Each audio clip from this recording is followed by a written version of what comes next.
တဲ့ကိုစတင်ခြေလှမ်းဖို့ကြိုးစားနေတဲ့ကျောင်းသားကျောင်းသူတွေအတွက် IGCSE ဆိုတာအနာဂတ်ရဲ့အရေးကြီးဆုံးတစ်ပါးပေါင်းတစ်ခုပါ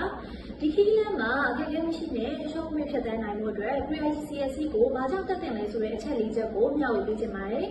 နံပါတ်1အနေနဲ့ကတော့ IGCSE အတွက်အခြေခံတဲ့အုံမြင့်ဖြစ်စေပါတယ် IGCSE ကအခြေခံပိုင်နိုင်မှုပေါ်မှာအများကြီးမူတည်နေပါတယ် Pre-IGCSE ကဘာသာရေးတစ်ခုချင်းစီတိုင်းရဲ့ကိုယ်ကိုယ်ဆက်တွေကိုကြိုတင်လေ့လာရတာဖြစ်တဲ့အတွက် IGCSE ရောက်တဲ့အခါမှာသင်ခန်းစာတွေကခက်ခဲမနေတော့ဘဲနဲ့ကိုယ့်ဘာသာနဲ့နားလည်လွယ်စေမှာပါ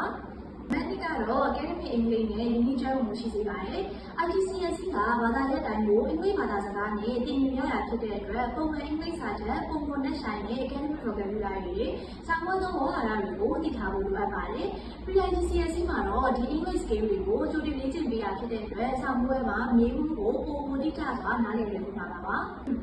နောက်ထပ်နံပါတ်3ချက်က IGCSE ရောက်တဲ့အခါမှာမိမိဝါသနာပါရာဘာသာရပ်တွေကိုမှန်ကန်စွာရွေးချယ်နိုင်မှာပါ။ IGCSE မှာဘာသာရပ်ရွေးချယ်ဖို့မဆုံးဖြတ်ခင် Pre-IGCSE မှာဘာသာရပ်အစုံနဲ့ထိတွေ့ရမှာပါ။အဲ့ဒါမှာမိမိဝါသနာပါရာဘာသာရပ်မိမိထူးချွန်တဲ့ဘာသာရပ်တွေကိုမှန်ကန်စွာရွေးချယ်နိုင်ပြီးတော့စာမေးပွဲမှာ grade ကောင်းမှုအတွက်လမ်းစာပုံမှာဖြစ်ပါတယ်။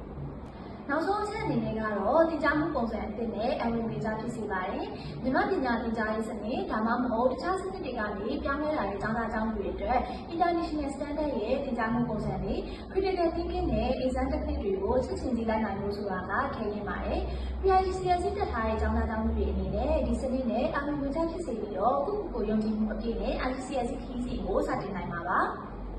CDCI မှာဆိုရင်တော့ကျောင်းသားကျောင်းသူတွေအတွက်အခြေခံပိုင်နိုင်ရုံနဲ့မကဘဲနဲ့စာမေးပွဲမှာ grade ကောင်းကောင်းရဖို့အတွက်ဝိုင်းဆရာမကြီးများကိုယ်တိုင်အနီးကပ်သင်ကြားပေးတာဖြစ်လို့ဖေတို့ရဲ့တာသမီတွေရဲ့ IGCSE လမ်းကြောင်းကို CDCI မှာပဲယုံကြည်စိတ်ချစွာအနှံလိုက်ပါရှင်။သေးစိတ်စုံစမ်းမြင်မှုများအတွက်39ကို9549 5999ကိုဖုန်းဆက်ပြီးဖြစ်စေ Viber မှစာပို့ပြီးဖြစ်စေဆက်သွယ်မေးမြန်းနိုင်ပါတယ်ရှင်။